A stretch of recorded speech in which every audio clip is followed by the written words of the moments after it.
I believe the biggest problem in the world is that people don't understand themselves enough. This show is designed to help you understand your INFJ personality, heal from your past, and create a life that you love. I'm Sarah Kuhn, and this is the Quiet Ones podcast. Hi there! I wanted to drop by and talk a little bit about what it means to be an INFJ and why it's so important to understand.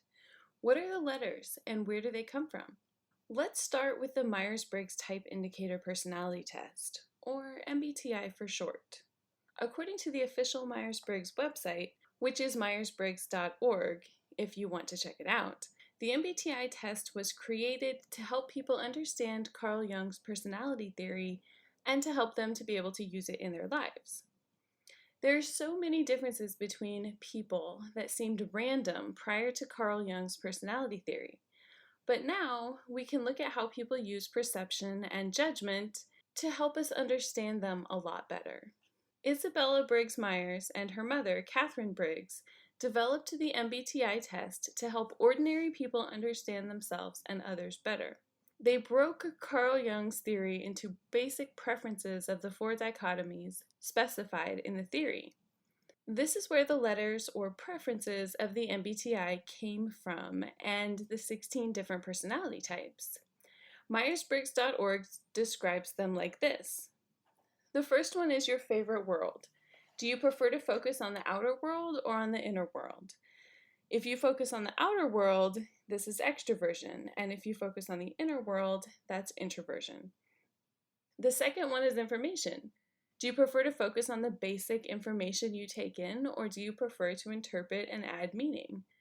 If you focus on basic information, that's called sensing, and if you add meaning and interpret, well, that's called intuition. The third one is decisions. When making decisions, do you prefer to look at logic and consistency, or first look at the people and special circumstances? If you look at logic, this is called thinking, or if you look at people, this is called feeling. And the last one is structure. In dealing with the outside world, do you prefer to get things decided, or do you prefer to stay open to new information and options? If you like things decided, that's called judging, or if you like to stay open, that's called perceiving. When you decide on your preference in each category, you have your own personality type, which can be expressed as a code with 4 letters.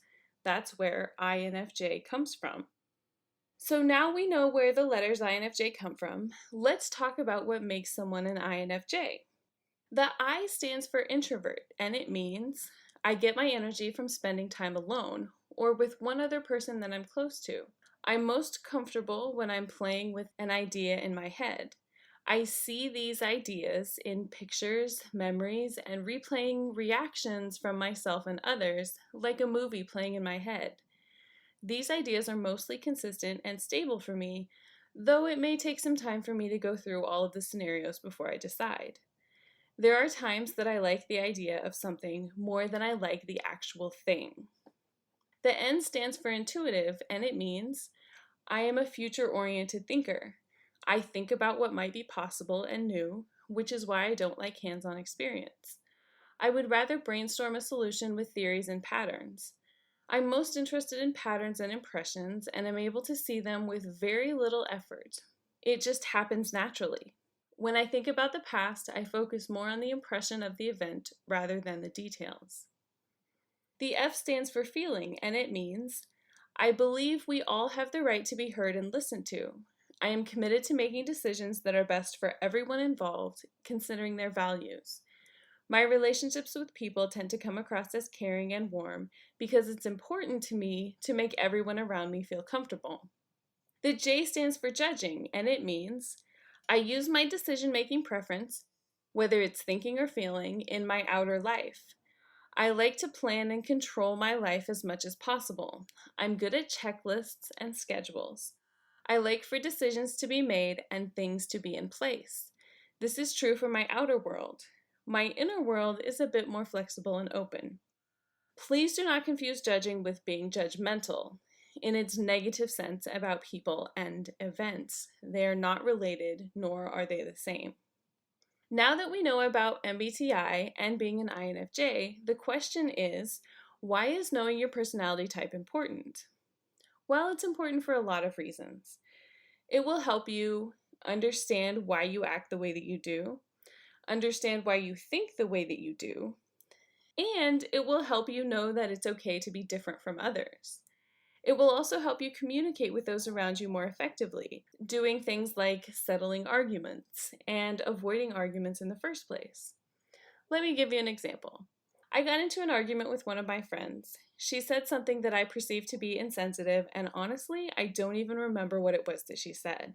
But I remember the conversation afterwards. When I pointed it out to her, she said that what she said was factually correct, and that's all that matters, regardless of feelings. She proceeded to pull out her phone and Google what we were talking about, pointing to how Google agreed with her, so therefore she must be right. I gently tried to tell her again that it doesn't matter if she's right or wrong. That wasn't the problem. The problem was the way that she said what she said. Have you ever been in this argument before? You find yourself saying, it's not what you said, it's how you said it. I turned the conversation a different way at this point, bringing up the point that feelings are the most important thing for me. As an INFJ, I'm focused on feelings all the time. I asked her what her personality type was, and since she didn't know, we quickly figured out that she's an INTP. Instantly, our argument made more sense to me. As an INTP, she's focused on thinking first, and feelings are way down the line. Facts and logic are so much more important to her that she doesn't think about feelings much at all. Knowing that, it was easy for me to see that she didn't mean to hurt my feelings. She was trying to help by presenting the facts first, which is what's most important to her.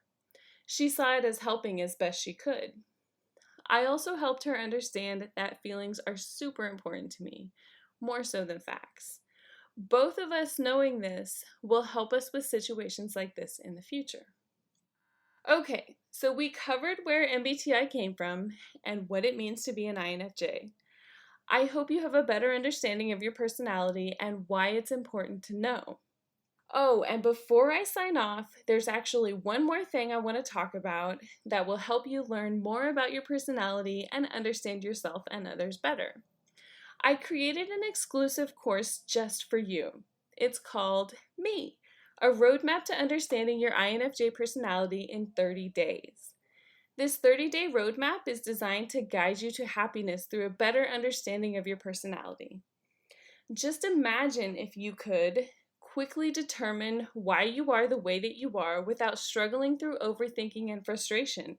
Imagine if you could actually feel excited and happy instead of overwhelmed about the thought of finally starting to live with meaning and have the tools that you need to succeed. Imagine if you could have a concrete plan of action for what steps to take and in what order, and for taking control of your time. Imagine if you could feel completely confident about your direction in life and know what steps you need to take to get there. In this 30-day course, you'll get 30 videos designed to give you a clear understanding of yourself. And they're delivered one video a day for the next 30 days so you don't get overwhelmed. You'll also get my book called The INFJ User Guide, and you'll get another book called What to Do When You're INFJ. Another exclusive bonus that's included is a workshop called How to Know for Sure If You're an INFJ, along with a guided workbook outlining the personality test that we use in the workshop. And of course, you get lifetime access to the videos, workshops, and workbooks. You'll get all of this for the low price of $37. Wow, that's a steal. Head over to infjwoman.com/me to get your access today. That's infjwoman.com/me. There's a link for it in the show notes. That's it for this episode. I'll see you again in a couple of weeks for the premiere of Season 5. Thank you for listening.